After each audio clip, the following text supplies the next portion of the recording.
George Nielsen, or as I Yes. know you, Paw, G-Paw, old Yep. G-Paw. How you doing? Pretty good. Today we're gonna do your interview. Um, for those who don't know, time may be coming to an end quickly, so we were trying to make sure that we got your story. You've been a pretty influential and prominent man in my life. Not to mention a Vietnam veteran that did some really incredible things, as we'll get into today. Let's start with where you're from. Cleves, Ohio. Cleves, Ohio. It's a little town right along the river, isn't it? Yep. What was home life like growing up? Horrible. I ran away at 15 years old from an abusive stepfather. My mother got with him when I was 3 years old, and I was the only one from her previous marriage. I ran away from home at 15, went to live with my maternal grandmother, dropped out of high school in the ninth grade, got a work permit, and worked for about a year and a half or so to help pay the bills with my grandmother. And then when I was 17 years and 3 months old, I enlisted in the Navy. Left for San Diego Naval Training Center in October 9th, 1963. Did my 12 weeks, if I remember correctly, for the Navy. And yeah, it was 12 weeks. And graduated and went to radioman school in Treasure Island, San Francisco. I got about halfway through the course and then had to drop out because I didn't have the background, the formal education of a high school. So, although I did get a GED when I came back from Vietnam.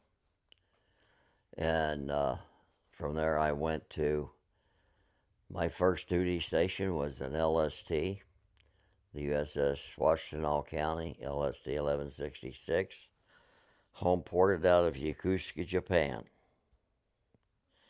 And I spent 2.5 years on that ship before I went transferred and volunteered for in-country duty in Vietnam. I was an assault boat coxswain on the ship. We made the very first landings at Da Nang and Chu Lai, but the landing at Da Nang was, according to the Stars and Stripes Navy's magazine, the largest convoy since Normandy. I was an assault boat coxswain. I drove one of the boats that you put the Marines in, go ashore, drop the ramp, land the Marines, back out through the surf, go back out and get another load and bring them in. I done 3 loads that day. And then a friend of mine, Bill Morgan, and we enlisted, or we submitted what they call a chit for, a request chit for in-country duty. And in-country being in-country Vietnam. And we got picked up for PBR training. Prior to that, I had a lot of fun on the ship. I got into little stuff once in a while, enough so that when I asked my chief where my good conduct was, he looked at me and said, "You're shitting me, right, George?" But I never got anything in my service record other than a couple of commendations from my commanding officer. I received there was a thing on the ship, going on with the ship, that was top secret, crypto, eyes only. And so they went all the way back to my middle school checking on me. I went to the chief of police in Cleves, Ohio. He was a Pearl Harbor survivor, by the way. He was actually knocked off of a ladder. His ship was tied up alongside the Arizona. they had to take axes and chop the lines that was holding them to the Arizona to keep from being capsized with her. And he was going down a ladder to his duty station, and a Japanese bomb actually hit him and knocked him off the ladder. And he was on television, on the radio every Pearl Harbor Day. They was interviewing him, but he was the chief of police. And I came home on leave one time. He asked me what I was into, what I'd done or something. I didn't know what he was talking about, and he told me that he had two guys in black suits that came to visit him asking about me, and that was, of course, the background check for the top secret clearance. And there were only 5 people, including the commanding officer, that was involved in what I was. And they actually showed us a picture, a video actually, of a person being electrocuted. Not a pretty sight. They put a canvas bag over his head. When whoever it was that flipped those switches, it blew his eyeballs out of his head. You could see him hit. You could literally see his eyeballs come out of his head and hit that canvas bag. And they told us that was, if we betrayed our oath for this clearance, that it would be considered treason, and that was the punishment for treason. So I had someone here about 4 or 5 years ago, a good friend of mine. He was in a special group in Vietnam, and his one friend lives in D.C., and his wife works for Department of Defense. And he asked me for some information one time, and it was like a month or 2 later he came back, and he told me that a lot of that stuff was on my service record had been redacted. So still not allowed to talk about it. Was this for the position you were getting ready to take, or was this just in general? No, I had to. No one on that ship had that kind of clearance, except for the commanding officer and the other 4 of the others that had it. We had the commanding officer, our division officer, and 3 enlisted men. We were the only ones on the ship that had that information or were involved with this stuff. But What I'm asking, though, if it was out of necessity for a mission coming up or something? no, it wasn't a mission coming up. It was, gotta be careful here. It was something that my ship was involved in on a daily basis. Okay. Okay. Okay. And there were only 3 enlisted men, like I say, that were privy to this, that had that kind of a clearance. It was something to do with the ship, and that's all I can say. I won't try to cowboy it up or anything, but I to this day, Evelyn doesn't even know. Okay. All right. If nothing else, I'm being true to an oath. This is what is going on with the ship. We need people.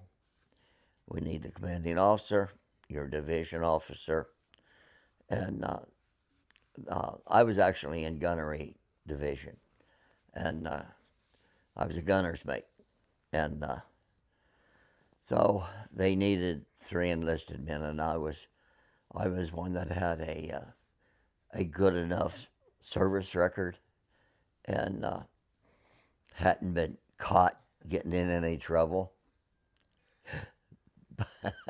Keyword caught, and but I was respected as I was a young man getting into young man stuff. Nothing really bad, nothing really at the time anyway, but I had a good reputation. I was known to be patriotic, as silly as that may sound these days, but we were patriotic and could be trusted, and that's what it amounted to. We were interviewed a number of times, and we went through a course even and explained a lot of stuff, and before you got to what was the real deal, and then as you went through this course, it wasn't a long course. It was several weeks, but they evaluated you, and because there were 5 of us on my ship, the commanding officer didn't have to take part. Okay, he's above beyond suspicion. He's the commanding officer of the ship. No one has higher authority than him, and but there were several ships involved, and so we had these other 4 people, the 1 officer, and then the 3 enlisted men from each ship, and we had to go through this course, and then one part of the course is where they showed us that video, but they made sure that you were going to be reliable enough, and I don't really remember, but I don't remember anyone that didn't complete the course. I mean, everybody was thoroughly vetted before you even got started on what was involved with getting this clearance. So anyway, enough of that. Okay. So there was no mission or anything. It was just something the ship was involved in on a daily basis that had to do with the ship and a couple of other ships stationed there in Yokosuka. Okay. All right. No, that's perfect. Our capabilities, I'll put it that way. Perfect. We had more capabilities than a lot of people. Some secret squirrel stuff. No, that's perfect. I would never ask you to break any kind or to breach any kind of, oath or anything else like that. That's more than enough. Okay, so you helped land all the Marines on Da Nang. Was it Da Nang? We landed the Marines at the when we landed at Da Nang, it was the largest convoy since Normandy, according to the Navy Stars and Stripes. I was in Salt Boat Coxswain that morning, as far as you could see in any direction except landward was ships. It was the whole vision of something from television these days, where the jets were going in and shooting up the beach and that whole area, and rockets going from the. You see the rockets being fired from the jets and the impact, and every once in a while you'd see a secondary explosion. And then they passed the word for what we call in the Navy the 1 Alpha. The LST was on a landing ship. We carried troops. We carried trucks and such on the upper deck, and then tanks and heavy equipment on what they called the tank deck. The LST was equipped with 2 doors, bow doors that open, and a ramp that comes down onto the beach when the ship is beached, and the tanks and the big heavy equipment could deploy. So they went to 1 Alpha. I went to my boat and hung out over the side of the ship for a while. They passed the word, away all boats. I got chills from just hearing that phrase. And we got in the water, pulled up alongside the ship. They had the lifelines were all down, which were just cables. Had 2 cables for lifelines. And cargo nets over the side, the Marines up on deck. So you had to pull up alongside the cargo nets, and the Marines would climb down and get in the boat. We went out and circled for several hours until the whole fleet that was going to be landing boats got all their boats in the water. And we circled and circled and circled for several hours. And then we all had a certain beach to hit, like Green Beach, Yellow Beach, whatever. And so when everyone was ready, they got a radio signal, and we headed landward and beached the boat and dropped the ramp, got the Marines off, backed out through the surf. Went and done that 2 more times that day.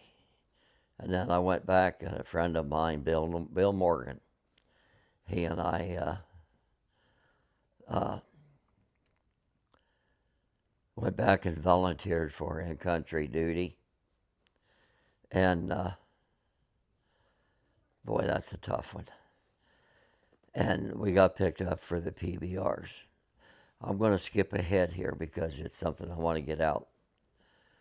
When we lived out, before you were born, we were living out on Otis's farm, Manchester.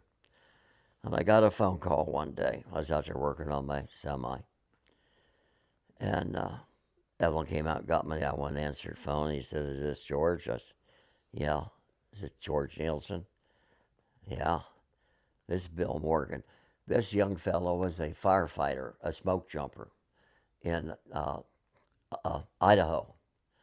And he and I literally stood back to back fighting off anybody that wanted to come to us when I was stationed in Japan.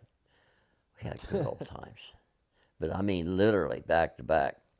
But it was Bill Morgan on the phone, and he had tracked down all the guys. When we started our PBR training, there were 98 of us. 33 of us finished, but one of them was the chaplain, so he didn't count. So he didn't have to do everything. So there were actually 32 of us that graduated out of 98. Bill had tracked down, because I still have the list of all the guys that I started with. And he and I were the only two left. Out of the 32 that went over, only 3 of us got back. And the one guy was killed on a motorcycle right after he got home. So Bill and I took our families and we went down to Orlando and had our own little reunion. The only 2 left out of 32 that made it back. Man. So, you know, had to get that out there. But anyway, we got picked up for Vietnam for the boats. The boats were the training was 11 weeks long. I'm kind of thinking, and I don't remember, Josh. I can't remember if it was 11 or 15 weeks. It might have been 15 because we had 5 weeks of training with the Marines for what they called combat arms back in the day. And you ran everywhere. They got us in top shape. I mean, we did all the calisthenics, the running, and yada, yada, yada, you know. And so we did all that, and then when we got done with all that, we headed for Vietnam. And I got there in December of, I think it was December, late December. You know what? It wasn't, because they gave us Christmas leave. I went home for a week. We only got a week, but I went home for a week. Landed at the Dayton Air Force Base up there. And then my stepdad came and got me. But so we headed to Vietnam, actually, in the first part of January of 1967. And we got to Da Nang. That was where our destination was. We got to Da Nang, and we another little story is funny. My mother didn't think it was funny, but when we started our training, we had to give up all of our clothes, including our white skivvies. You know, sunglasses, we wasn't allowed to have anything. Everything was marine green. That was before we started the training. Okay. And now I'm stationed in, you know, we went to San Francisco. Okay, you got the prison out there, right? What they call the prison out there, in the water. Alcatraz? Alcatraz. And so, of all things, I packed up. Like I said, I ran away at 15. Wasn't close to my family. You had to send everything home. I had no place to send it except to my mom's house. So I packed up all my stuff in this box that said Alcatraz on it. It was where they sent goods over to Alcatraz. It was unloaded, boxes brought back. So my poor mother gets UPS, I guess it was, because they delivered it, or maybe it was the post office. Now, my mother knew I was going to Vietnam, right? She gets all of my clothes, underwear, socks, everything, skivvies, sunglasses, everything. And she knows I'm going to Vietnam, but I didn't call and let her know anything. And so we just got all of our stuff. And so we just start our training, really. Well, we hadn't even really started yet. That's how we started, was with getting our uniforms, our greens. And they delivered that box to my poor mother, knowing I'm going to Vietnam. She opened it up, there's all my clothes, and bang, she's on the floor. So it's funny, but at least I think it was. So no, I mean, But I have a little weird sense of humor, I guess. But yeah, but then we had the 5 weeks with the Marines getting our training, and then we went to what they call the sloughs there in Mare Island. I did all the boat training, all the other stuff that was involved with all that. Now, by the time we got sent to Mare Island, we already had lost the other guys from the 32 up. Would that be 68, maybe? I don't know, whatever. So that's what was left, and then there was. I think it might have been. I know it was 5 weeks with the Marines, and then it was like 11 or 15 weeks total training. Hell, that was over half a century ago. I was like 19 years old, and I'm 78, so, yeah. But anyway. It's been a few days. Then we got on a commercial airplane and headed for Vietnam. I landed in Da Nang, and they gave me an M14, and Bill and I both got there at the same time, but he went to a different unit. Once we got there, that was the hard thing, and I'm kind of skipping around here. I'm sorry. That's fine. But like when you were deployed as a unit, and you came back as a unit. I was sent over as a replacement, as a group of replacements. All 32 of us went everywhere, okay? And so Bill went to a different unit than me, and I got stationed with my unit was in a little place called Sadek, Vietnam.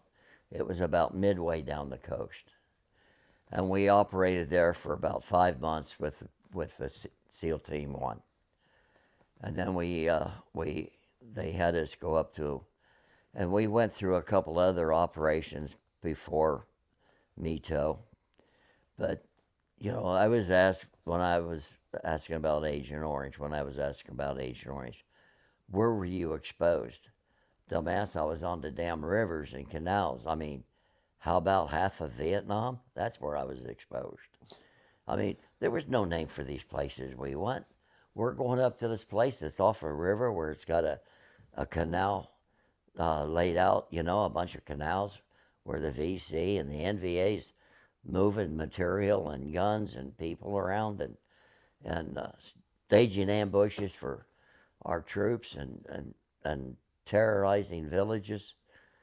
And so how do I know where I was at, But we got to METO. That was a real hot spot, and it took us a while to So Sadek, when you got there, did you the boats they put you on? They were the PBRs, right? Yeah. Was it the Mark 1 or 2? I believe they were the Mark 1s. Okay. And what was the difference between the two? The Mark 2s had more flotation in the what they call the gunnels between the outer hull and the inner hull. Okay. They had more flotation stuff. The boats, something important. The boats were operated with jacuzzi pumps. We didn't have propellers. It sucked water up through two in the bottom of the boat, one for each engine, and then discharged it out through gates. And the way you propelled the boat was you shoved the throttles forward, and the engine of course would suck up more water, blow it out the back to get you going. The way you would go in reverse was you would bring the handles down, and the gate would actually go down like this underneath of the boat and blow the water up towards the bow of the boat. Really? That's how you would stop or go in reverse. The boat was 32 feet long. Believe this or not, that boat could do a 180 in its own length at top speed of about 40 miles an hour. Really? I mean, it would take water over the side of the. You would be hanging on because it basically just pivoted around. You know, if you wanted to make the turn to your left, you'd flip that wheel all the way the helm all the way to the left, full ahead on the starboard engine, all the way back on the port, and it just twists the boat like that. Yeah. And you best be hanging on. You're going swimming. Really? And it could stop at its own length at full speed. You just throw them throttles all the way back down, and you're done. It would take water up on the bow of the boat. And so, I mean, and as we used to say, we only needed 3 feet of water to float and fight. Without having props, we had a big advantage. The disadvantage was the Viet Cong knew how our boats worked. And if they knew we were going to be in a certain area, you had all of this, it drives me nuts when I can't remember stuff. Big clumps of the grass, and I'll think of the name of it in a minute. Oh, God, what do they call it? Anyway, they would cut that stuff loose and have it float down the canal or a river, and you would suck that up. And once you suck that up, you're shutting the engine off. So it had a lid with a stovepipe clamp on it, and like on your toolbox, just to flip up. Yeah. And you had to flip that up, shut the engine off, of course, and reach down in there and pull all that. I almost said it. All that stuff up out of there and throw it over the side, get rid of it. And sometimes you'd come out with half a snake or whatever, and you didn't know it. We had some black guys in our unit, and boy, we had to fight with them to get them to try to pull that stuff out of them. They are about snakes, but anyway.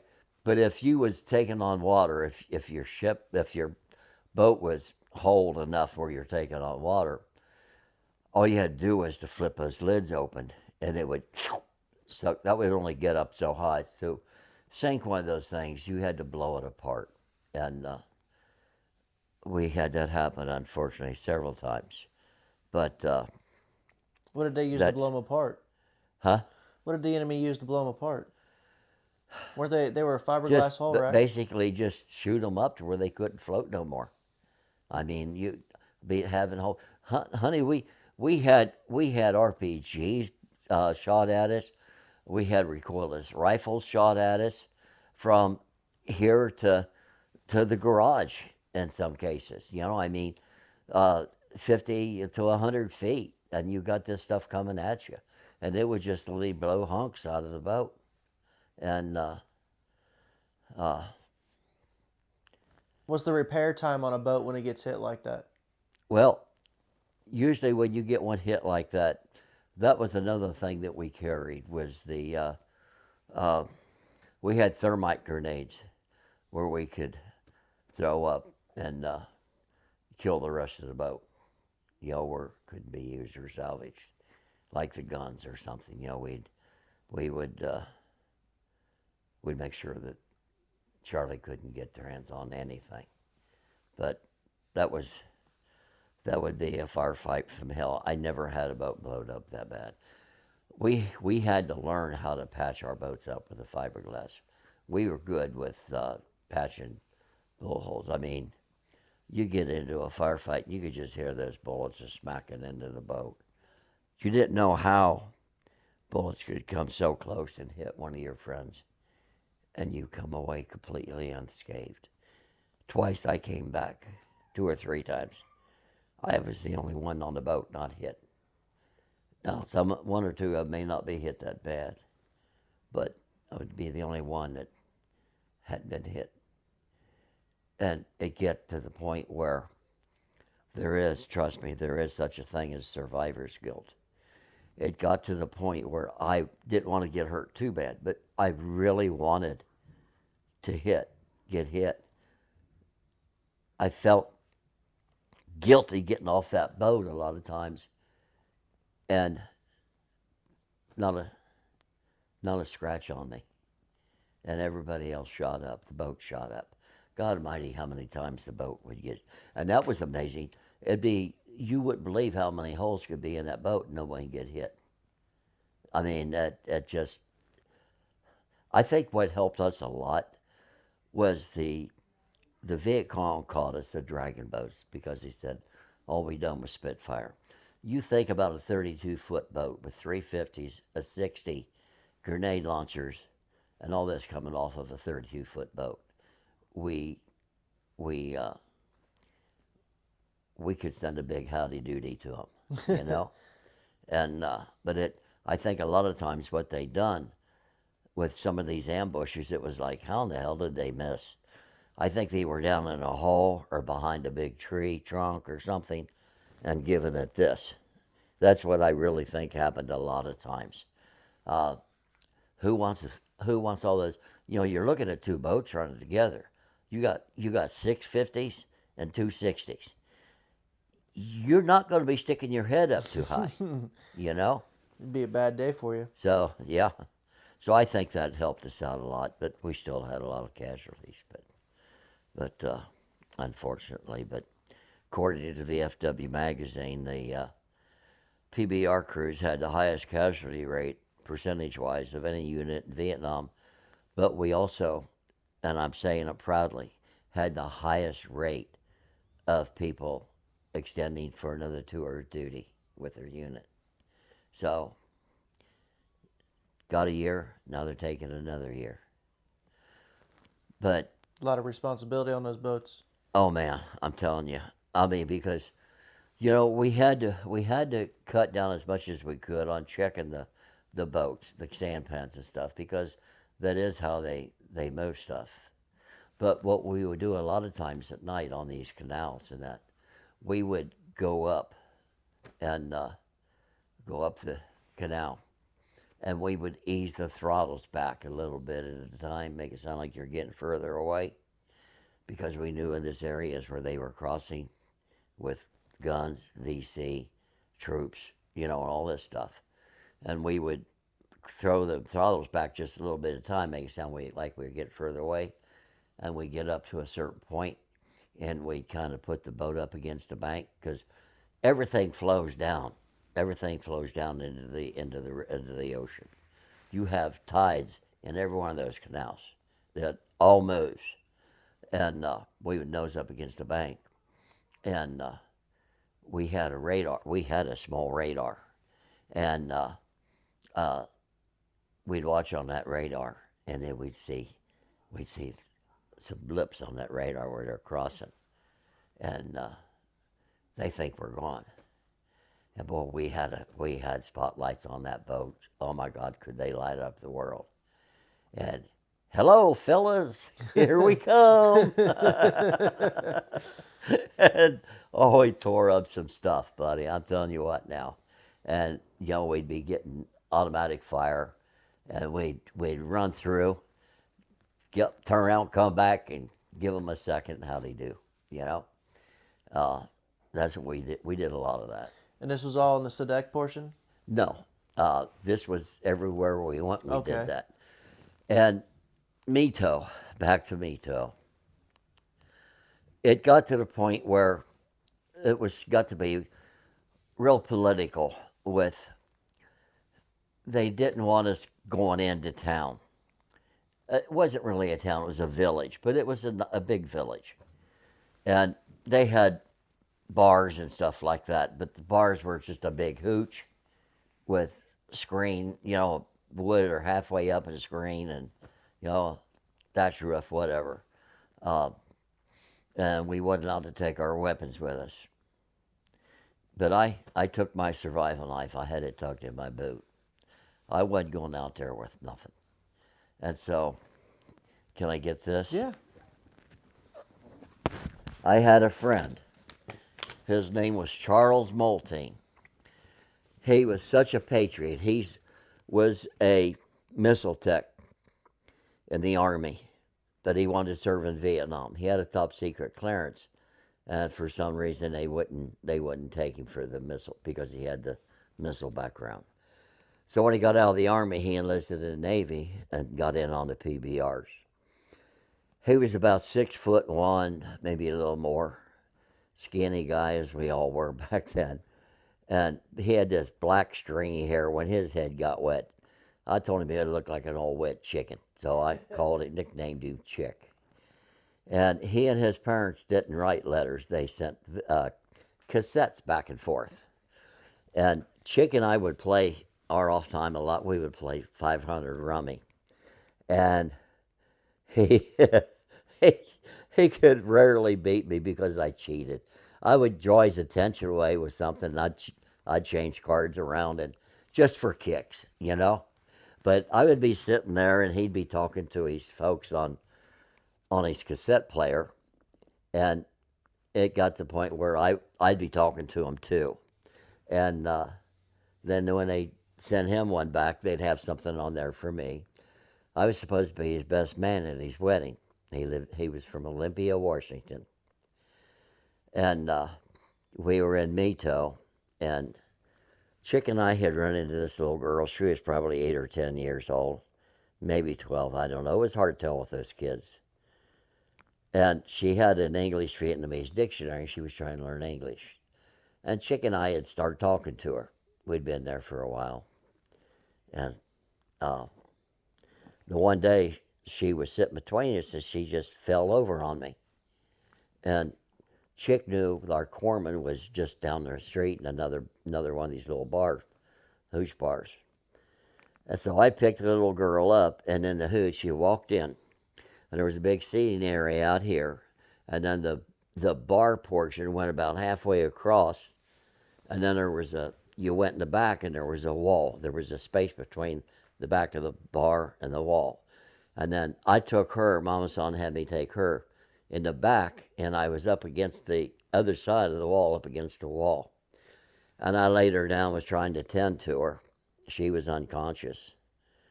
And somebody threw a grenade, a bomb or something into the front part. And I mean, you know, man, it was deafening. And stuff flying everywhere, people yelling. And I knew and please believe me, and people that are going to see this, please believe me, there was absolutely no heroics involved. I was a scared, trapped rat. I heard a bunch of yelling in Vietnamese inside the bar. And I already had my knife out, and I ran around that wall. And Chick told me later it was the most god-awful scream he had ever heard in his life. And when I finally stopped, I was almost jumping. In fact, I might have been jumping up and down. The adrenaline, I couldn't stop. I ran around that wall with that knife. And I thought the VC were in there. And they wasn't going to shoot me laying in the floor back there. There was no thought in my head of, I'm going to go out and kill some VC with my knife. That's bullshit. I was a trapped animal, and I came out the best I could. The yelling in Vietnamese was Chick. There was two ARVNs, what they call Army of the Republic of Vietnam. They're supposed to be the good guys. It depended on whose side was winning, which side they were on. And they were in there and carrying on, and Chick was trying to take the M16 away from the one ARVN troop. And he would come back checking on me. He knew I was in there, and that bombing went off. He'd come back for me. And I come around that wall, and And I was yelling and screaming, and I had that knife, and George, George, George, trying to stop me, and I was just, I was just so pumped up and so full of adrenaline, I couldn't hardly stop, you know. But they think that they see people do that in the movies. Oh, that's bullshit, or that's a hero. It wasn't bullshit, and it wasn't no damn hero. All I knew was I had to do what I had to do, I guess. I mean, I don't think there was actually any thought involved. It was just a reaction, you know. Yeah. I uh, I was scared. I can tell you that. I mean, you got these guys out there that bomba just went off maybe 15 feet from me, or a grenade or something, 15, 20 feet, and there's all this smoke and debris had been flying around, and still smoke. All this Vietnamese yelling out on the other side of that wall. What was I supposed to think? You know? Exactly. And so here come dumbass George with that knife. I don't know what I was planning on doing, but I wasn't going to get shot like that. I knew that. But we went on one operation. I'll skip forward a lot. A lot of it I don't remember. I'm told the reason why, but we won't get into that. But we went on this one operation. It was called part of what they called Green Wave. And we were on the Hamlong River. And it was a training camp where the NVA was training Vietnamese troops. And they wanted them taken out. But this plantation belonged to some high political guy in South Vietnamese government. So we wasn't allowed to bomb them. So they had tried to send the Army and the Marine Corps in, and it just didn't work. I mean, you got a large contingent of of the NVA, North Vietnamese soldiers, training all these VCs, and too much. And so they sent the PBRs in, because this was, the way it was laid out was a little different. Ain't no sense going into that. And this is in the book, Brown Water, Black Beret. We were there for 9 days and took 50% casualties. And we come back off of a patrol. Chick and I were on the same boat. Chick and I came back, and like I said, I was a gunner's mate, and one of the guns had been misfiring on the Ford 50s, and I had to work on my guns to get my guns ready to go back out on for our next patrol. Another patrol was in trouble and needed reinforcements, so they put together a 2-boat patrol of volunteers. I couldn't go because I needed to get my guns ready. Chick went. I never got to see him again. Never got to say goodbye. That was the beginning of the end. When you get in a unit like that, you have so many casualties. And when you are working in an environment where you have 4 men depending on each other in life and death situations, and you keep losing these friends, and it gets to the point where I'm not going to make no more friends. Can't do it. But how do you not? How do you not? I mean, you're dependent on your lives are you depend on each other for your lives. How could you not become friends with this person? But then when they come in, they're taking your friends. These replacements are taking your friends' lockers, their bunks. After I lost Chick, I was in a firefight. I was on the F-50. And I had to put another can of ammo up in the tray.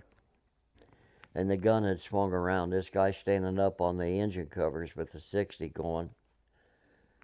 And I laid that belt in, closed the lid, jacked around in there, and I'm standing there in the middle of a firefight with this 50 caliber aimed at a guy that's probably closer than what you and I are. My boat captain seen it. He was a replacement for Chick. He took Chick's bunk. He took Chick's locker. Took Chick's place on my boat. And he yelled at me. And so then once that was over, 9 days. Oh, this isn't working, so we're going to leave now. Oh, my God. So senseless. So freaking senseless. And then Way started. Well, before Way started, we did quite often, we do rescues of Marines, Army, whatever, Green Beret that had some kind of a little base set up, a fire base or something set up, and we had to go get this Green Beret guys out. And I don't remember, there's probably 6 or 8 of them, and then there were some Montagnards, Vietnamese, that were badasses. They worked with the SEALs a lot. And they said later, although I know the military likes to fudge their numbers in their favor, but they said there was like 300 plus Viet Cong and NVA that tried to overrun this fire base, so it had at the most probably 12, 15 men. And they sent 4 of our boats in. And me and one of our other boats went straight in to load them up. The other 2 boats went up and below, and they're firing at an angle, so they're not on our guys, but taking out the VC. And me and the other guy on the other boat, we took our 60s with one of our other guys, and one guy was carrying an ammo. I had the 60 and a can of ammo, and we went up and set up an area to help put out some suppressing fire. And I heard them talking, and a couple of them were the Green Beret were talking, and one of their guys was caught, like, he said, I heard the number 30 meters, like 3 feet. Roughly? Yeah, that's what I was trying to say, 3 feet. It's like 30 inches, not 36. And I wasn't thinking clearly, I guess. I was over on that side where they said he was at. And so I gave the guy that I came off the boat with the 60. And I low crawled out to where he was at. And man, not all of it, but there was a hell of a lot of live fire going right over my head. I mean, I was low crawling. And I got out there to him, and he was with the Montagnard. And the Montagnard was dead. And this Green Beret was shot up. How bad, I didn't know, because he was full of blood. But he wasn't able to, he was conscious, but barely. And so I'm trying to low crawl, backwards squiggling, whatever you want to call it. I remember all the dirt and leaves and all kind of crap going up under my shirt, and on my belly. And I got him under his arms and his armpits, dragging him backwards with me. And I got him almost all the way back to where everybody was, where the firing line was. And another Green Beret scared the living crap out of me. All I knew was on my calf, like that. I was scared the hell out of me. And he helped me get the guy back. And when we were getting everybody on the boat, then I had to get my gun and my other guy out back on the boat. And there was only maybe half a dozen people still not on the boats. And I think he was the lieutenant. He walked over to me. My God, Josh, I tell you, oh my God. It hurt so good.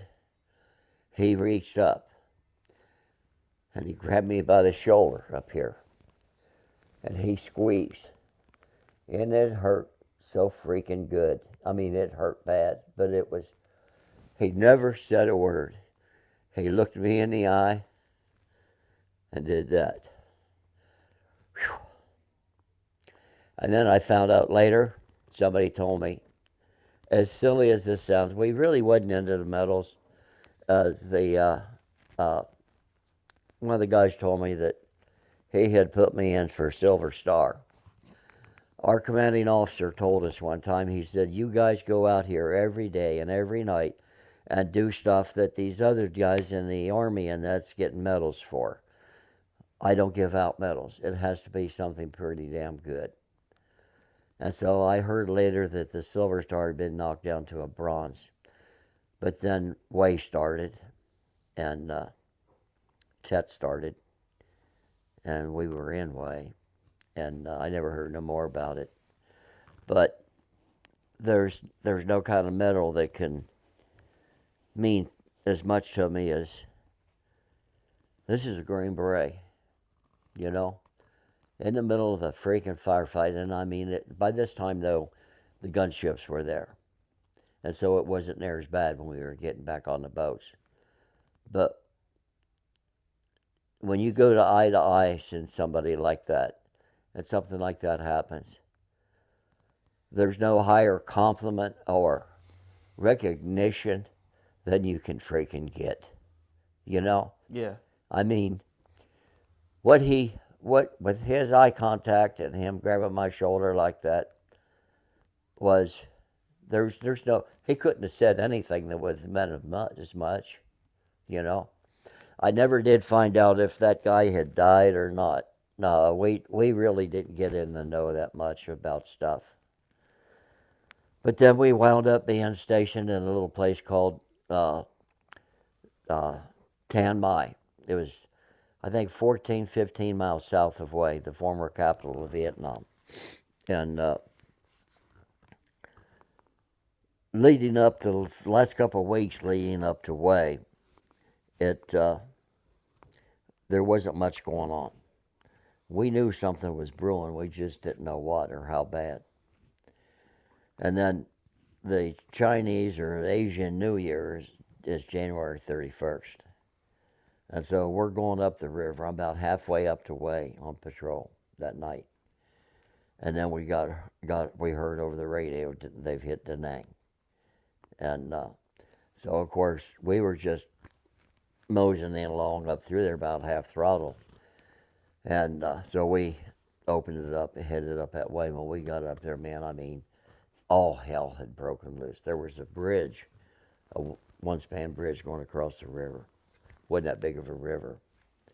Might have been two-span. Wasn't a big bridge. And the Viet Cong were laid up in there.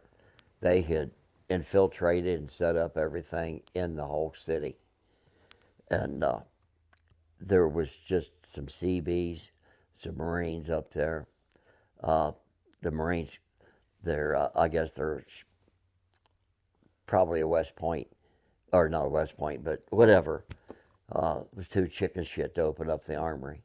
They had weapons and no ammo in a place like that. And this guy wouldn't open the armory until he got word from his superiors. All hell's breaking loose. And he's got weapons. Fuck, M16, what? You can't even beat anybody. The damn thing was plastic, you know? And so finally, I guess they got going, but it was a bad night. And that, you know, after that, the way they had taken over the whole city, you couldn't get an airplane or a helicopter, fixed wing or a helicopter, in or out of Hue. There was just a graveyard there of aircraft. And so the way that they would replace everything and get reinforcements was coming up the Perfume River on boats and barges. And we would escort these convoys up the river. And the Perfume River is probably not as wide as the Ohio River.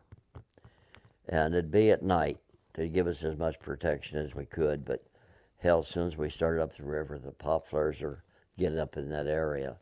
Pop flares are going up. The ambushes are going to town on us. And our whole mission was to get between the incoming fire and the convoy and suppress the incoming fire. That was our job. And boy, did we take a lot of casualties. And that's when I extended for another year. And 3 months into my extension, I come back off patrol one morning about 0:30. The old man wants to see and he's hooch. Get in there. We only had like 5 officers. It was pretty cool. He invites me into the hooch, sits me down, we start talking, and I didn't know what the hell was going on. And he finally told me, he said, I've got you. You need to get your gear together, George. He said, I've got you a transportation to Da Nang. I got you an early out. You're going home. Now, I just extended. He said, yeah, I know. He said, but it's come to my attention you've become a little over-aggressive. How the hell do you get over-aggressive in a freaking war zone? But looking back, I know I did. I probably did some things I shouldn't have done. But after losing Chick and so many of my other friends, it wasn't a suicide thing, Josh. I just wanted freaking payback.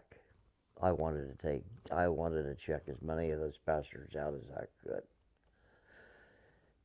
This thing here with Chick, we were so damn close. My kids grew up hearing about him. You can ask your mama. And it has his name, Charles Moltene, and then it says Chick.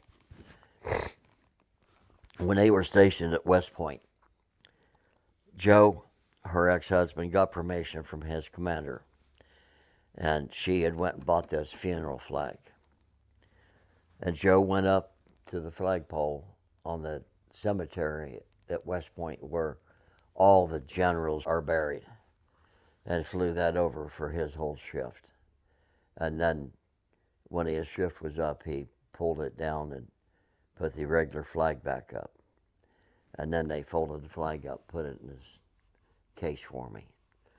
This is Chick's flag. This is going to be over my casket. Mimi took me in the den down there at the other place and gave me this. And if only his people knew how he impacted my life and the life of my family, I would give anything to be able to let them know that. But this represents his funeral flag. And it's going to be mine as well.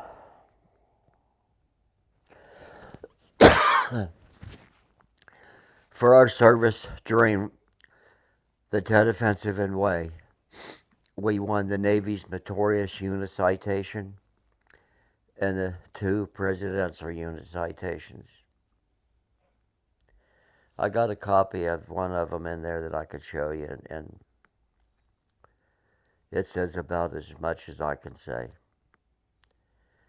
But we went out every night on those escort patrols, knowing what we were going to face. But we did it. It was our job. And honestly, you could still scare me. I still get scared. But that don't get in my way. So how many years? That don't get in my fucking way. Being scared don't mean a shit to me. I'm past that. I can deal with fear. I've been there, done that. I got a real dark side to me, Josh.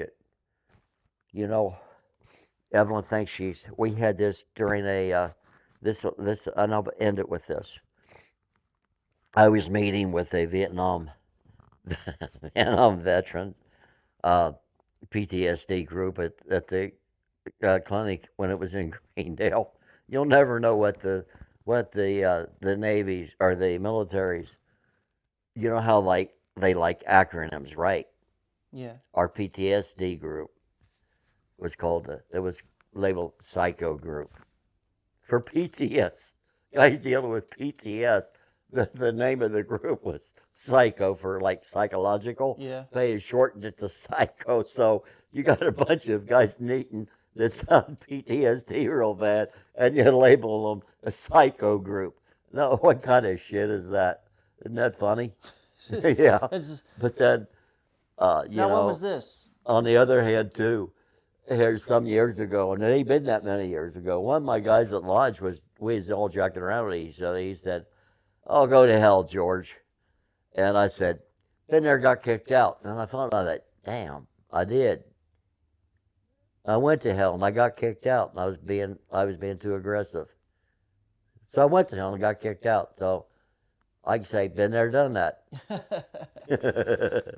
Yeah, this guy's too aggressive for a war zone. We're going to send him home and turn his ass loose on the civilians. Don't that make sense to you? It don't make it. It don't. It don't. I know transition's a big problem amongst veterans coming home. So, how many years were you over in Vietnam? 15 months in country. 15 months. And you were there the whole time? Any birthdays? Oh yeah, I spent my 20th, 21st birthday there.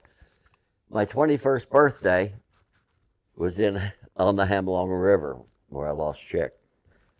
Every patrol would have to go up this one narrow canal, waterway, whatever you want to call it. We nicknamed it Ambush Alley. And there was a sniper up there, and he would fire 6 or 8 rounds every time when we go up through there.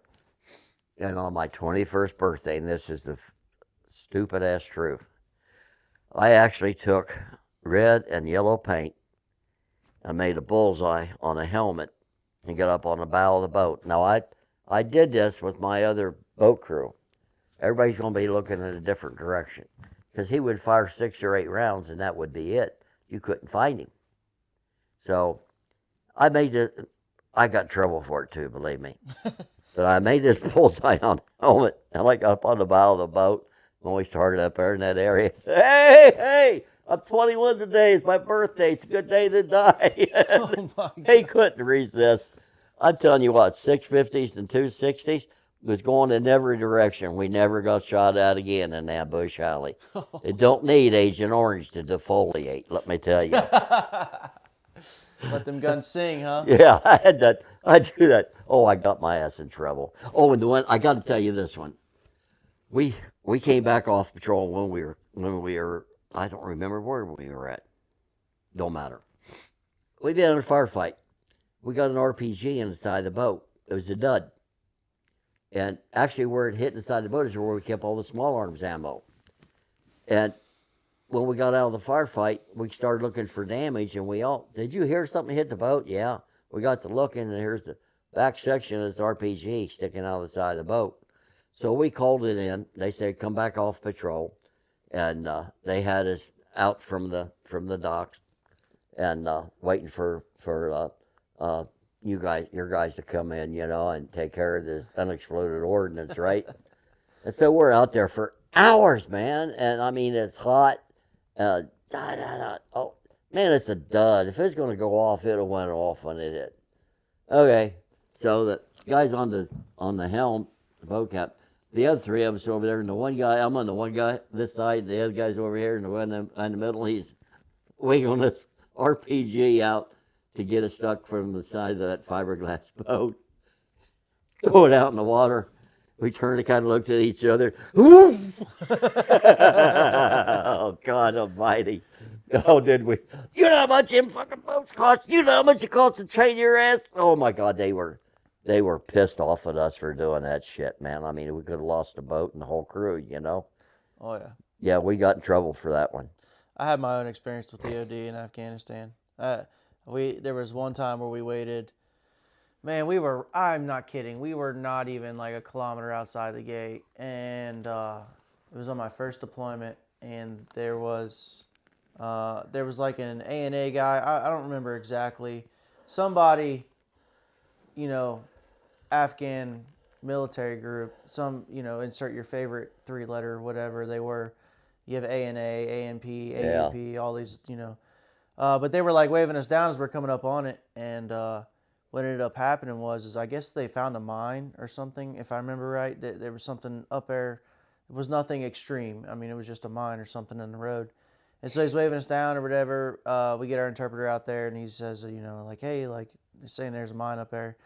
So we sent one of our guys up there to, get some eyes on it. They're like, oh yeah, it's a mine, or whichever one it was. Again, I was just a private. I was just happy to be there. And so they called up EOD. Man, it was like 6 hours later, EOD finally showed up. And they didn't even blow it up, which was worse because, in combat engineers, you want to see the boom. No, they disarmed it or dismantled it. I'm not sure what they did, but there was no damn boom. And they left, right? So little private me didn't know any better. So I didn't understand how the whole system worked. I didn't understand how that all, like how it went all the way up a line of communication and came all the way back down a line of communication. And I didn't understand all that part. I just thought these guys were, dicking off in the hooch or whatever. So I had it in my head at that point, I was like, all right, like let me find an opportunity to get back at you guys. You know what I mean? So I don't remember if it was that mission, but it was some mission later on. We ended up in like this big wagon wheel out in the middle of a field in our Max Pros and all that stuff. And the night goes on, and then my squad leader and the driver, they weren't really helping me pull security. It's just me and those two in the truck, and it's a 24-hour shift.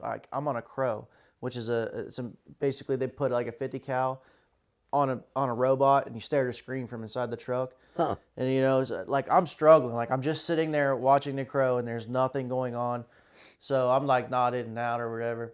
But we sat there for over a day, and I remember thinking like I really got to use the bathroom. Well, one of the things that we always had was Pringles cans, right? And I got this bright idea in my head. I was like, you know what? I bet if I shit in this Pringle can and put it out there, somebody will call it in. Or EOD will have to come out and look at it. So here I made the solid effort and shit in this Pringles can, right? I don't know how I did it and not miss at all, but I managed to do it, and it was a good one too. So I popped the cap on it, and I like kind of walked out in the center of the wagon wheel that we had and set it out there. And I came back, and then kind of may or may not have nodded off behind the gun again, because again nobody was willing to swap spots with me. And so we wake up the next morning, and we're getting ready to leave out, and somebody called. So I'm listening to comms, right? Because everybody's in the truck, and they got their own headsets, and then I'm listening to comms, and somebody's like, who put a Pringles can out in the middle? And at that point I'm starting to get excited. I'm like, oh my God, somebody spotted it, they're gonna see it, right? Like I'm getting excited. And then the comment was made. They were like, should we get OD out here? And I am beside myself in this moment. I'm like, please, please, please, for the love of God, call EOD out here, because I want nothing more than to see them walk out in the bomb suit and pop the lid on a turd in a Pringles can. And sadly, it never came to anything. They just was like, all right, yeah, well, we're just going to move out. Don't worry about it. It's not big enough to hurt anything. If it is anything, we'll just move out. And so my soul was crushed right there, and we moved on to the next location. Yeah. But I'm sure some little Afghan kid came up there thinking that it was a can of food, and he popped the lid, and just a big old turd in there. So, but yeah, I do know what you mean by like waiting on EOD. It can definitely be quite a wait. You talk about taking our crap.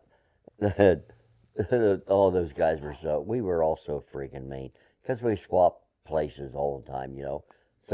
Bo kept me driving a boat for a while, and then he'd go on the Ford 50s, or swap around it. But if you had to take crap, there was what they called a transom. It was a piece of fiberglass about that wide, went across the back of the boat, and it was right above where the water come out of the gates, right? Okay. If you had to take a dump, all you had to do is go back there, drop your drawers, and squat, sit on that transom. You're holding onto the back of the boat. You're sitting on the outside of it on the back. As soon as they thought you were done taking a crap, you never had to have toilet paper. They'd hit them damn throttles and dragging your ass through the water. Worked out though, huh? Oh, I'm telling you. Yeah, oh gosh. After I lost Chick, I was in the first group of enlisted men that was allowed to go to Australia for our out-of-country R&R. We were supposed to have one out-of-country R&R and two in-country. We never had the opportunity to do the in-country. We were always too busy. But I did get the out-of-country, and I went to Sydney. That chick was supposed to go with me. Sydney, Australia? So, yeah. So, it wasn't a good time for me. Well, it wasn't a good time. And then what happened when I came back that morning, and I got called in, the commanding officer, Suits, get your gear together, you're going home. And here's these guys that some of them I've been with, a few of them forever and ever. Good friends. And within a couple of hours, I was gone. I came back. I never got to know if any of them made it, if any of them got blown up, maimed, or anything. And that's why I've never went to the wall. As a matter of fact, if I went to the wall, I probably wouldn't recognize a lot of the names. I've always had a real big problem dealing with it. Almost felt like I betrayed them. But there were so many of them that came and went. And I don't remember their names, Josh. So if I seen their name on that wall, I wouldn't know it. Except for maybe him and one or two others. And it feels like just the opposite with Chick, how I remember him, and I don't remember them. And it feels like I've betrayed him in some way. I know that's not true. It wasn't something that I did. It was circumstances. But when you come back, one single person, and you leave all your friends behind, let me tell you that there's so much anger with that, and like with the Hamlong River deal, with 50% casualty in 9 days, with a group of men that probably didn't number more than 32, 35. And you sit down to have breakfast, all these guys are gone. You know? And then in 9 days, they say, well, this isn't working, we're going to leave. There's so much freaking anger. So much anger. And then when you're pulled away from them and sent home, I feel like, again, I felt like, how many? Did any of my friends die because I wasn't there?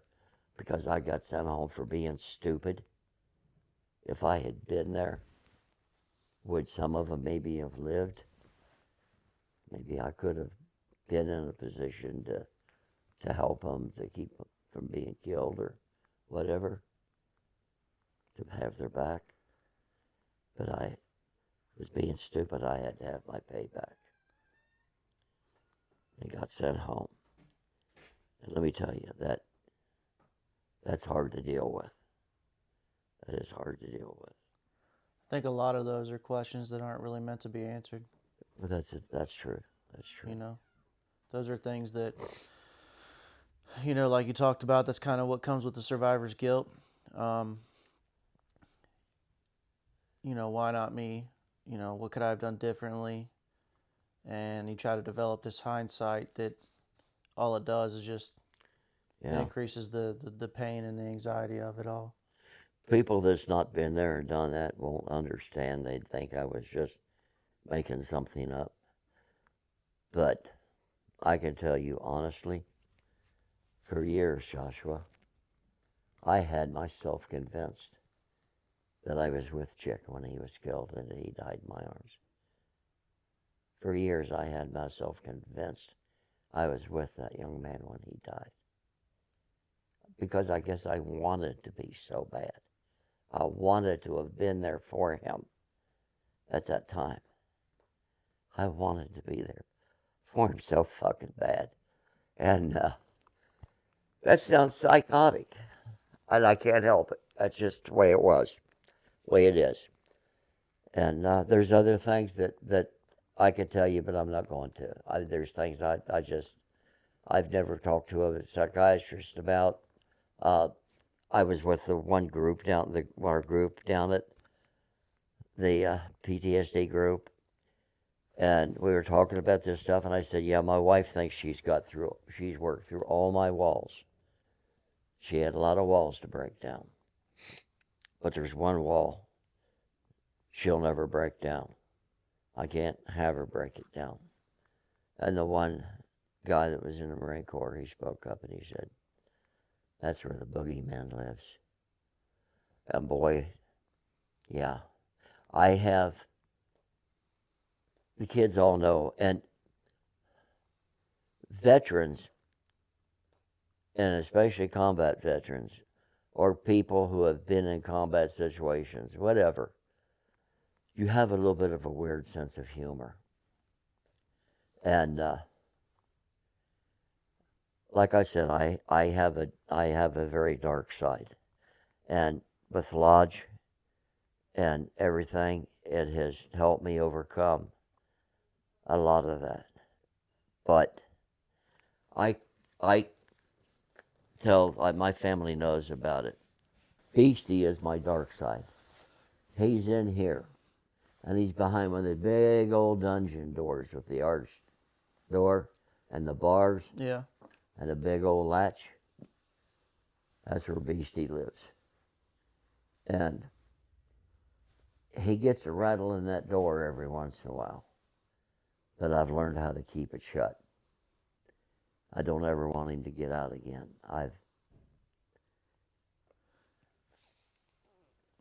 Better not go there. Let's talk about after the Navy. Yeah. I became a Mason in 1978. And in Lodge, you have what they call Blue Lodge. And there's 3 degrees: Inter Apprentice, Fellowcraft, and Master Mason. And when I took my first degree, my first one for the Inter Apprentice, it was like somebody threw me, like I was out in the middle of a river or a lake or something, and about to go under, and somebody threw me a life ring. It's different for a lot of different people. I'm sure there's a lot of people that's in Masonry that it didn't have that big an effect on. But it did me. And I knew I wanted more of that. And so I wound up, there's 8, and I'll do this as quickly as I can. There are 8 chairs in Blue Lodge. And each one is an office.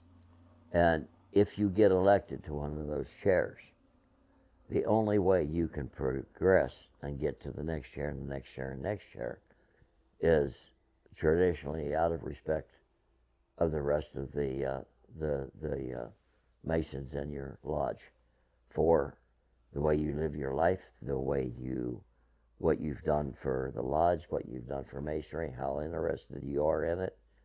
And it doesn't take much to see if it's made an effect on a man. It doesn't take much. I mean, it shows pretty quick. And when you get to what they call the East, your title is Worshipful Master. Has nothing to do with anyone worshiping you. In the Masons were the temple builders, okay? Mm-hmm. And when you get to be master of your lodge, you can only get there because of the respect out of your other brethren. And that's where the term worshipful comes in. It means worthy of respect. Nothing worshipful about it. But when you're a master of your lodge, technically, it doesn't work that way. Technically, you're in charge of other finances or whatever. I mean, you are the man. Only man that can go over you is the Grand Master of all Masons of Ohio. But the way it's supposed to work, and any good Mason tells you that's the way it will work. You go through a committee. You go through your the other guys in the lodge. If you want something done, you want to change something, you put it up, you vote on it, you talk about it, and it's done the right way. But when you come into the lodge the very first time, you're blindfolded, and you're conducted for the most part to the center of the lodge, but off to the side. And the master of the lodge will come up. He lays his hand on your head and he says, "In times of difficulty and danger, at whom do you place your trust?" If your answer is not in God, you're let out with the blindfold still on. You don't ever get to see the inside of the lodge room. I understand, Zach has told me the same thing, that you believe in a higher power, but you don't know about God. And that's, if that was ever to change, it has to change on your terms, in your mind, heart, whatever. But to do it any other way, or to say the words but not quite mean them, you're betraying yourself. You see what I'm saying? Yeah. You have to believe it. Well, as of lately, And things have changed. yeah. Well, I've always wanted to see, I would love to see all my grandsons in lodge. But there's a special gift for you if you ever go while I'm, well, you'll get it whether I'm here or not. But special gift waiting for you. And but the lodge just means so much to me. I mean, you have to believe in God to be a Mason, but to be like a Knight Templar, you have to believe in Jesus Christ.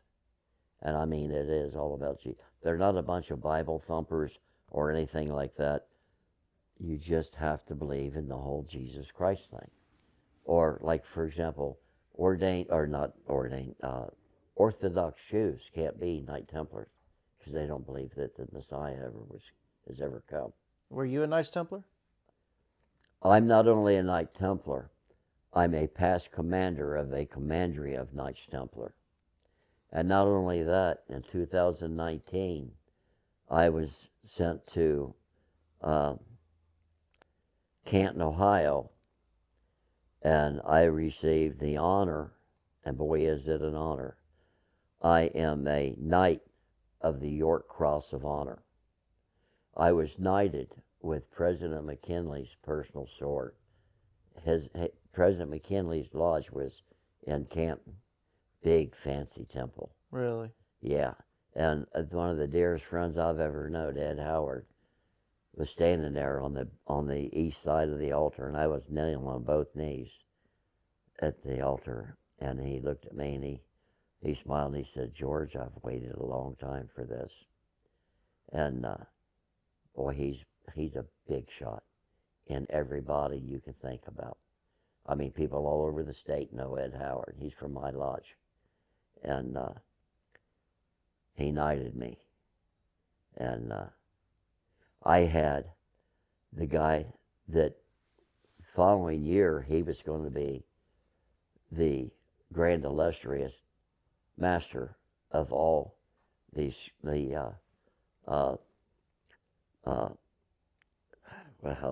is it, for the biggest, he's over all, there's like the Blue Lodge, and then you have Scottish Rite and Capitular Masonry. Okay. And you can belong to both, but I am both.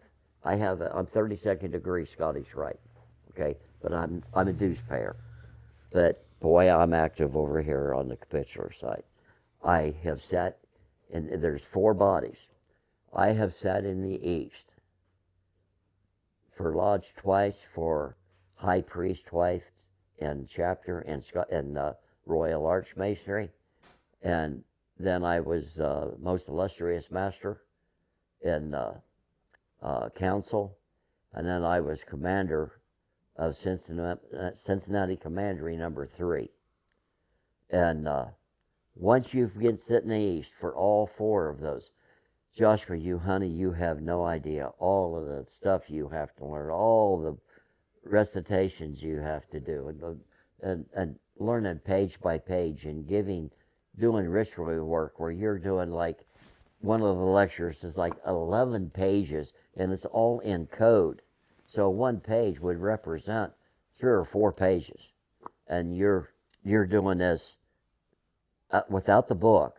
It's memorizing, and you're doing all this. And when you're a master of whatever, you're planning dinners, you're planning visits from higher ups, you're planning evenings for the ladies' evenings, and parties for the ladies, and big dinners, and inspections for all the degrees. And you're responsible for getting these teams to do the degree on a new guy. Okay? Okay. And I've done that all 4 times. And once you've done that, then you have to, it's an invitation only. You're invited to get the Knight of the York Cross of Honor. Of 200-some thousand Masons in Ohio, there's less than 150. Or not 150, 250. Last count actually was 258 that I remember. Not Masons in Ohio who have the Knight of the York Cross of Honor. There's only 2 more that you can get. I'll never get one of those. But yeah, I'm a Knight of the York Cross of Honor. I'm a KYCH. And I had a Grand Master of all the Masons of Ohio one time at a lodge up here in Ohio off North Bend Road. I had my jewel on, and I seen this guy. He's the biggest over the whole state, and he kept looking my way. And of course, him being that big of a personality or whatever, high office, everybody's wanting a piece of him. Yeah. Well, he finally broke loose of these guys, and he walked up to me, and I'm standing clear at the other end of the lodge.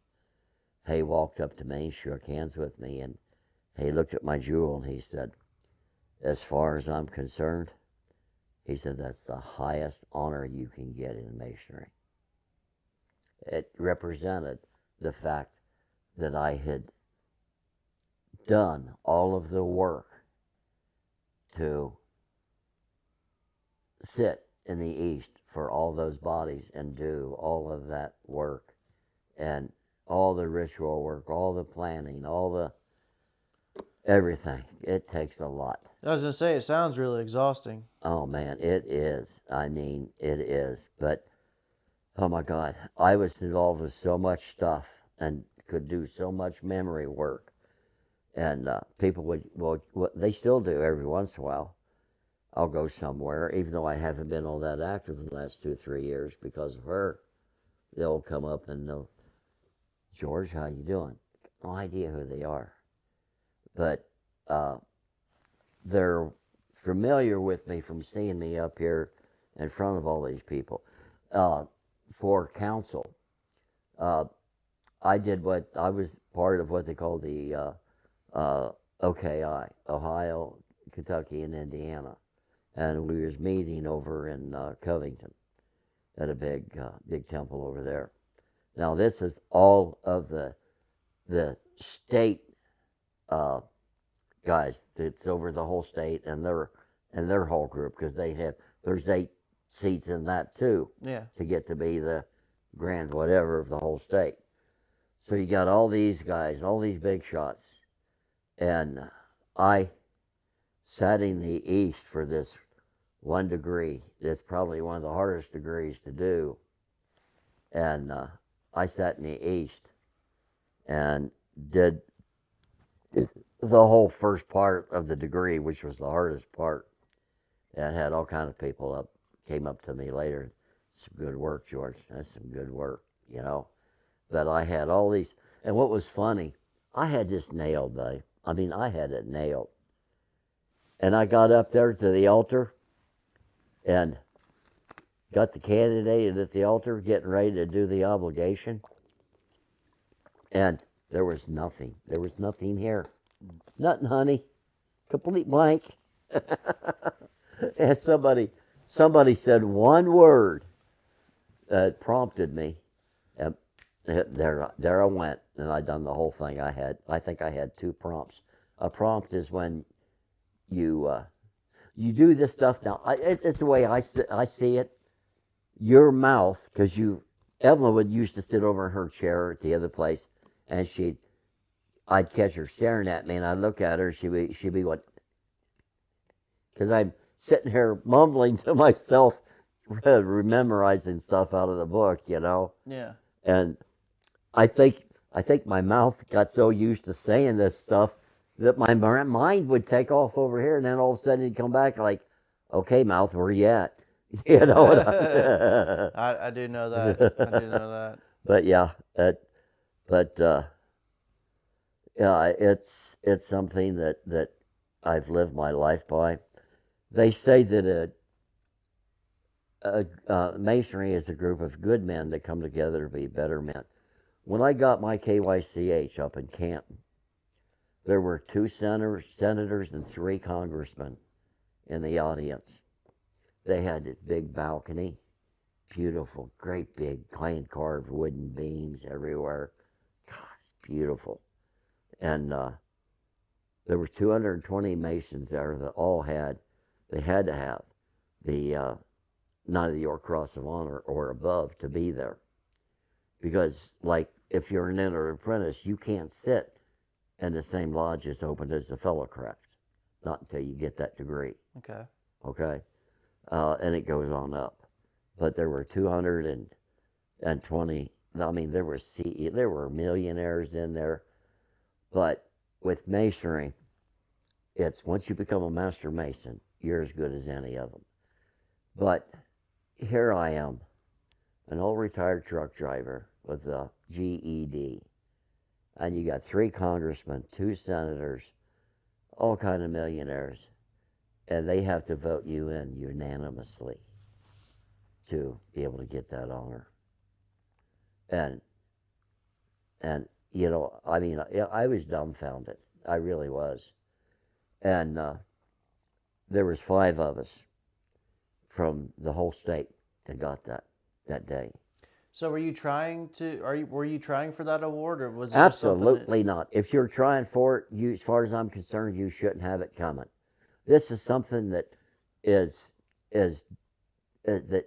given for unselfish, if you will, work.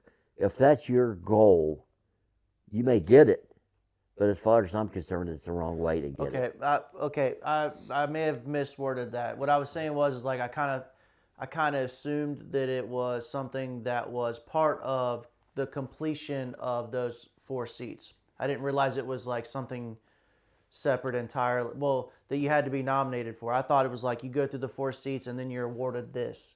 Not no, so you much have like you have to be invited and have unanimous vote in your favor. And of course, you have people from your lodge, from your chapter, from your council, from your commandery. You have to have all these people speaking up for you and checking off your name off of a list and everything, and saying he'd be a good one to have to receive this honor. Because boy, it's an honor to get this. Okay. I'll show you after we're done here. I'll show you my jewel. What I like about it is very unpretentious.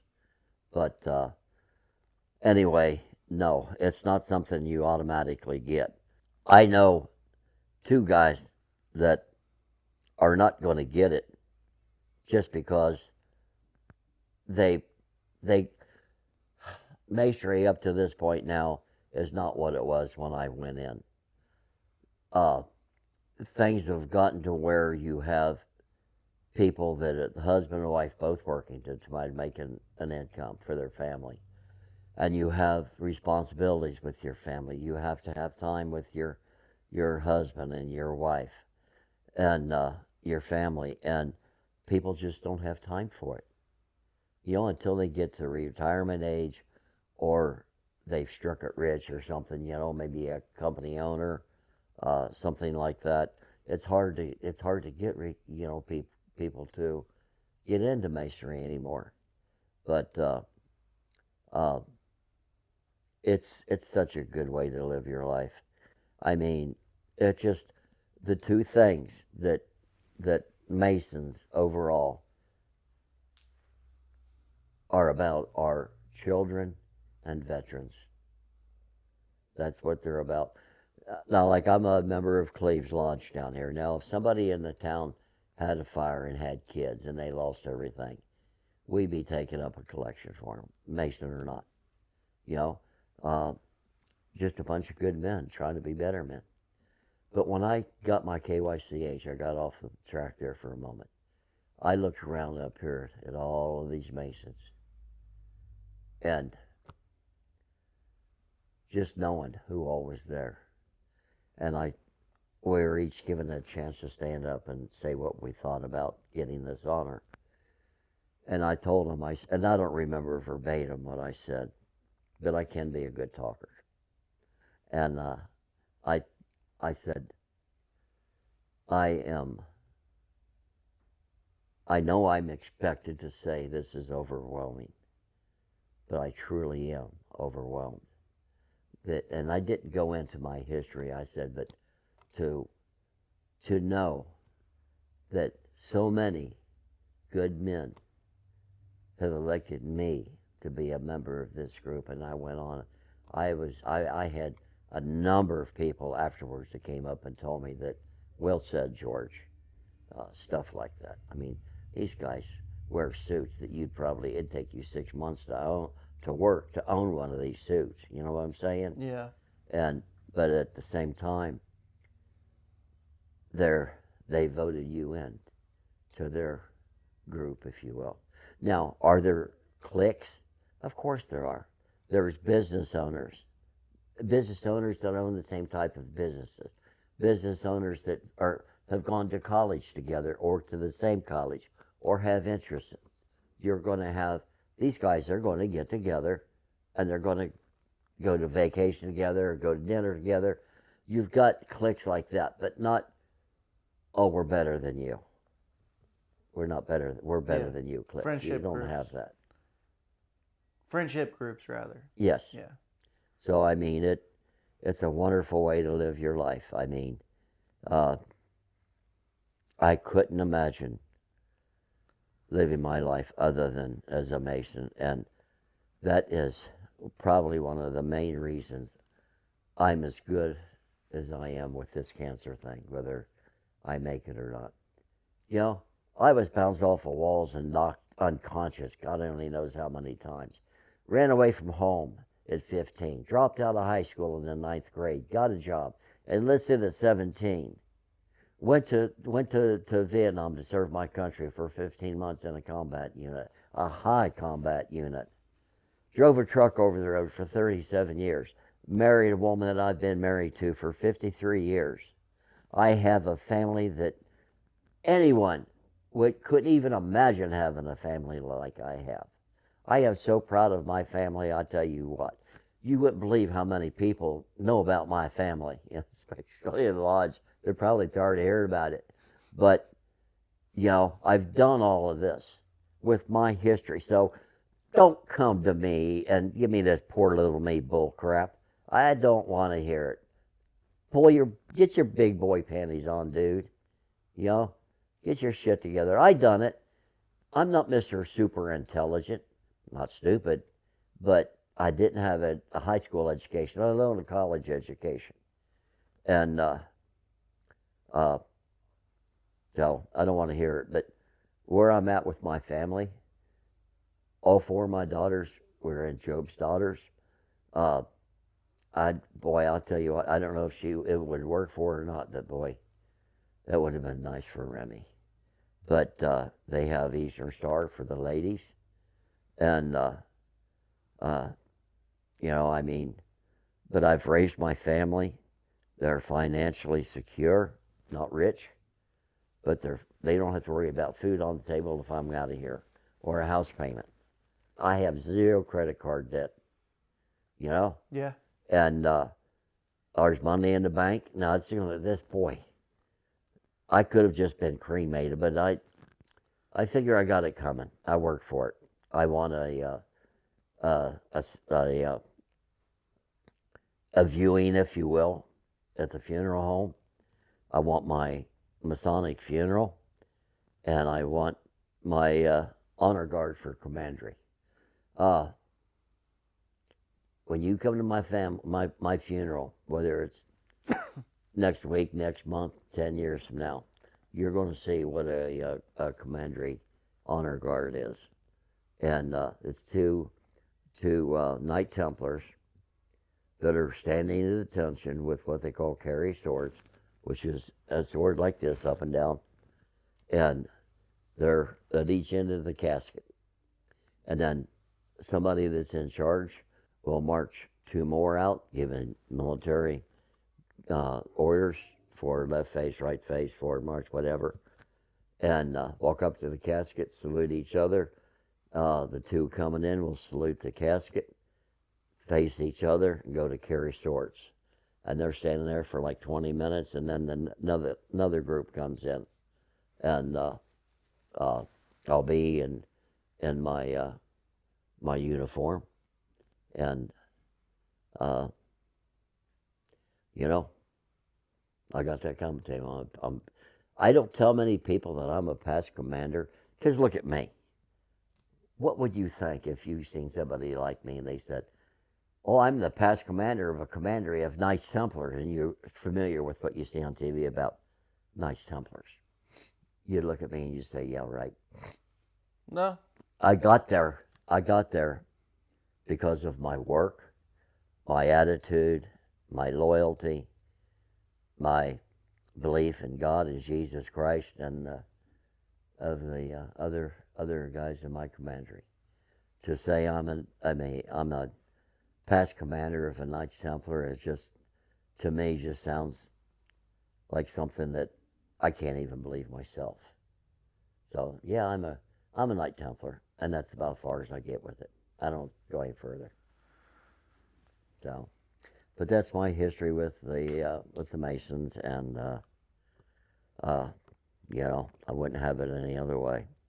But between Evelyn and Lodge, that's what's got me to where I am today, and why I'm with the Lord the way I am. Because Evelyn's not a churchgoer, but you'll never find a better Christian. She is Baptist all the way. But anyway. Well, Papa, I think we'll end it on that note. I really appreciate you taking the time to do this. You know, like I said, this is trying to preserve the legacies here. You know what I mean? And yours is one hell of a legacy to preserve for sure. And that's one thing that we want to make sure we do. So You guys are my legacy. Well, you are. I appreciate that. You all are my legacy. There's no higher duty other than in God than to serve your country. My flag and my country is everything to me, other than God, of course. Not our government, unfortunately. My loyalty is not to my country, or to my government. My loyalty is to my country and my flag. If things got bad enough in this country and I went into the street, my old ass, there ain't nothing wrong with that finger right there. It still works just fine. And I got enough stuff in here that I could be of help. And let me tell you, buddy, big brother, I'd be right there, buddy. I could clean some swamp out, let me tell you. I could do some cleaning. I don't doubt it. But anywho, thank you, Joshua. I didn't know how to get through all this, to put it on. There's no way I could have put this all on paper. Oh, I know. It wouldn't have worked. But to do this with all of our family that's served this country, and you know, and I'm sure that you already know this, but like with Alan, he's as much a soldier as we were. Oh, I plan on interviewing him. He's just protecting us here, you know. Yeah, this show is going to cover first responders as well, Grandpa. Yeah. Like, it's not just military; it's first responders. I mean, EMTs, police. These guys get out there; they see some really rowdy things. Like, it's all part of the same. I've been chaplain in number of the different bodies in Masonry, and a lot of guys know that, and so even if we're at a dinner or something, I've been asked to offer up a prayer.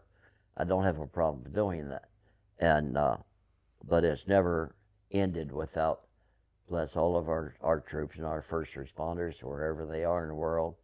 I bring them home safe to their families, and I'd say 98% of the time, anytime anybody in lodge says a prayer, they bless our troops and first responders.